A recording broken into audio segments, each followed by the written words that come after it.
propuesta tiene que ver con una ley de prevención del consumo de drogas. Doctor Velasco tiene la gentileza de acompañarnos en TVL Noticias, emisión estelar. Doctor, ¿cómo le va? Bienvenido. Gracias. Buenas noches a ustedes. Encantado de poder comentar y poder compartir lo que hoy hemos aprobado. Bueno, cuéntenos, ¿cuál fue la decisión de la comisión? Un informe con 8 votos de los asambleístas para aprobar este informe que está haciéndose referencia, que tiene 2 elementos que son fundamentales. Es la prevención de las drogas en forma general, que eso es fundamental, específico, y la otra es crear la nueva institucionalidad de la estructura burocrática que se quiere dar para señalar un diseño de política pública para que tengamos una efectividad en esta acción, que es un problema muy grave en el mundo, en América Latina y en el Ecuador. Doctor, y a propósito de esto, citar por qué es necesario hablar de una iniciativa como esta, por qué es necesario abordarla como un marco legal nuevo en el país. Ahí hay algunos elementos que me parece que se los debe analizar. Primero, es el que yo lo quiero resaltar y que ustedes también deben apoyar en esta iniciativa. El problema de las drogas pasa a ser un debate público en el Ecuador. El problema de las drogas pasa a ser de un proceso de exclusión ahora a ser visible en todos los ecuatorianos. Teniendo como punto de partida la despenalización del consumo de drogas. Que se la hizo con una tabla técnica científica que lo presentó el CONCEB. Y entonces ahora tenemos como primer gran reto visibilizar. Y el segundo es pasar de una criminalización del ciudadano adicto a un ciudadano que tiene una dependencia con las diferentes drogas y que el Estado tiene la responsabilidad de generar procesos de reinserción, de rehabilitación, de recuperación, pero también partiendo de un proceso de la familia, del barrio, de la sociedad, pero generando un hecho que me parece que es fundamental, una prevención universal, desde los niveles primarios, desde los niveles iniciales, para que no se encuentre, y es la propuesta de la ley, una desarticulación de muchos sectores. El CONCEB cumplió un ciclo muy importante y ahora se está creando en la ley, y yo creo que a eso apuntamos ya en este momento, en una secretaría técnica, que llega a tener hasta investigación para ver que esta secretaría técnica pueda mirar todo el problema de las drogas con una dimensión social para que vaya a generar cambios fundamentales en lo que se requiere. Con esto se busca fortalecer el ámbito de acción, entonces. Fortalecer el ámbito de acción, articular los procesos de educación, de salud, de justicia, eso es lo más importante, y crear esta nueva institucionalidad, donde este comité o esta Secretaría Técnica tiene una correlación con un comité interinstitucional que lo preside el presidente de la República. Implicaría, si me permite una precisión, doctor Velasco, ¿implicaría la desaparición del CONCEB o la reorganización o reestructuración del Consejo Nacional de Sustancias Estupefacientes y Psicotrópicas? Nosotros hemos puesto una palabra que vamos a repotencializarlo al CONCEB. Desaparece como la estructura que estaba y pasa a una Secretaría Técnica. Pero va a tener otro nombre entonces. Secretaría Técnica. Porque uno cuando habla de CONCEB, lo primero que se le viene a la mente, y hablo tal vez desde el ejercicio periodístico, es la administración de los bienes incautados por el narcotráfico. Ejemplo, el CONCEB estaba manejando, e inclusive se echaron a perder los bienes incautados a la familia de Jorge Hugo Reyes Torres, quien fue sentenciado por narcotráfico, por mencionar uno de los casos más emblemáticos, doctor. Con esa inquietud usted me lleva al tercer elemento de la ley, que el inmobiliar, la empresa del Estado, se hará cargo de todos estos elementos que usted los ha mencionado muy claramente y tengan una acción específica con inmobiliar, para que el CONCEB, ex-CONCEB, pase a ser esta Secretaría Técnica y tenga esta nueva potencialidad.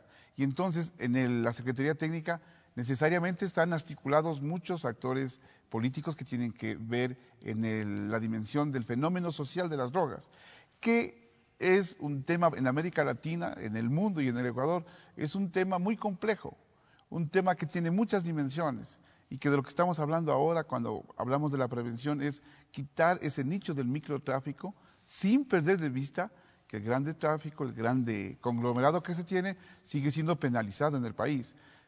En concreto, pasamos de una ley del año 97, donde se estigmatizaba al ciudadano con sustancias de adicción, a un proceso de prevención, donde se garantiza que este ciudadano pueda estar en mejores condiciones, rehabilitarse, insertarse y ser ciudadano que tenga las mejores potencialidades para el país.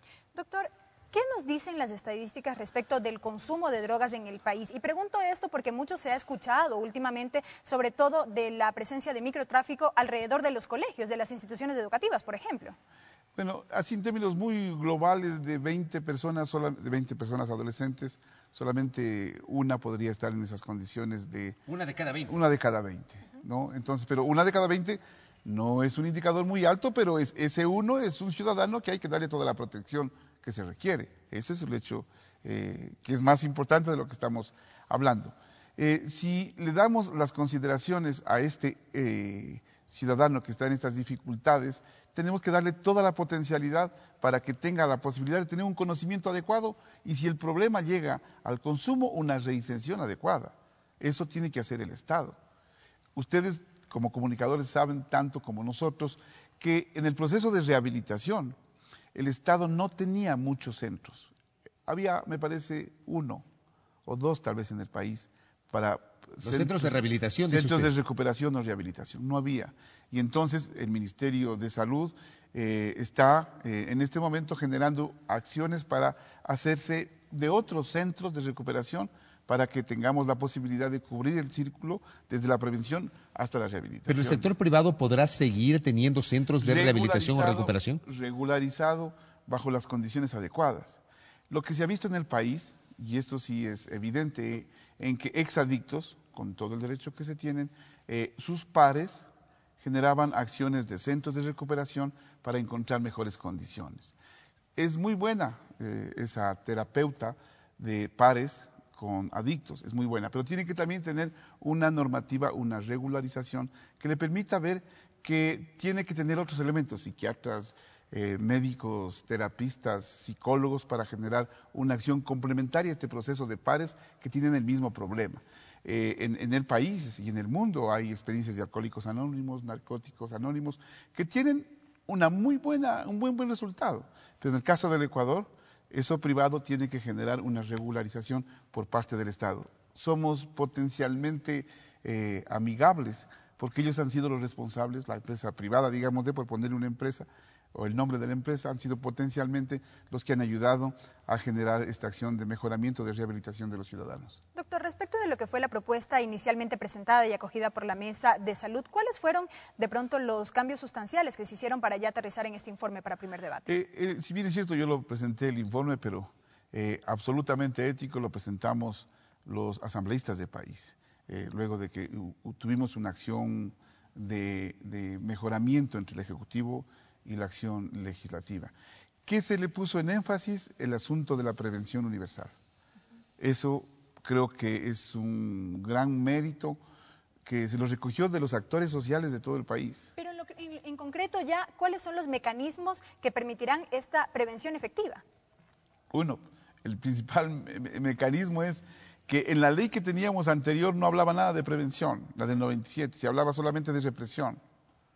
Y nosotros no podemos poner en una ley que la escuela o el colegio, generamos la política pública a ese nivel, para que se articule todos los procesos de educación, de salud, de seguridad y todo lo que se entiende como proceso de atención primaria o de prevención.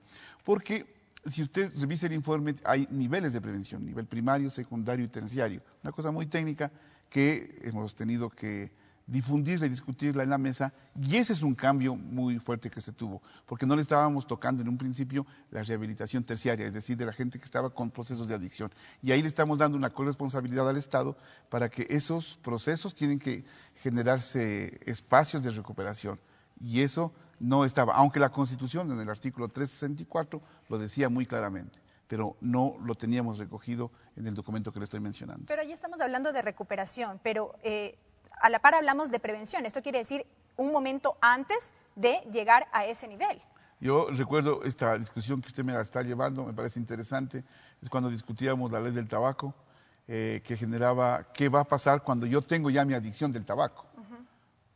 Algo tenía que hacer el Estado y el Estado tenía que generar procesos de recuperación. Acá también ocurre lo mismo. ¿Qué pasa si yo tengo procesos de adicción? El Estado tiene que generar esos procesos de recuperación, pero eso no está contrario a la prevención. Es decir, las dos cosas se articulan para tener una política pública que llegue a todos los niveles. ¿Por qué se decidió viabilizar o impulsar este proyecto de ley como proyecto independiente, como ley independiente, y no, por ejemplo, indexarla a la construcción del Código de la Salud?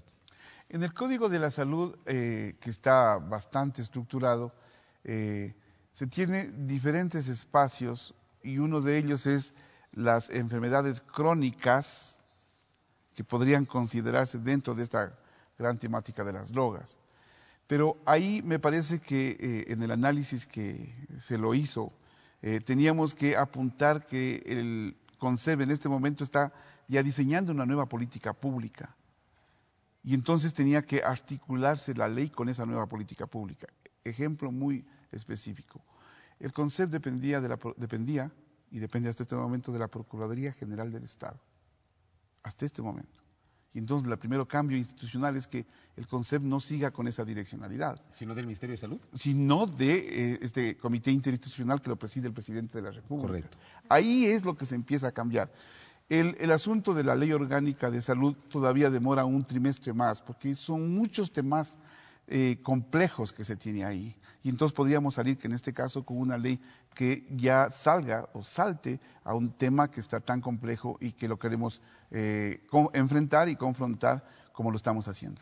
Doctor, gracias por el tiempo, por la gentileza. A ustedes. Muy amable. Buenas noches. El doctor Carlos Velasco, quien es el presidente de la Comisión Legislativa del Derecho a la Salud, hablando sobre la aprobación. Ha quedado listo, pues, la tarde de este martes, el informe para primer debate del proyecto de ley de prevención del consumo de drogas. Una pausa.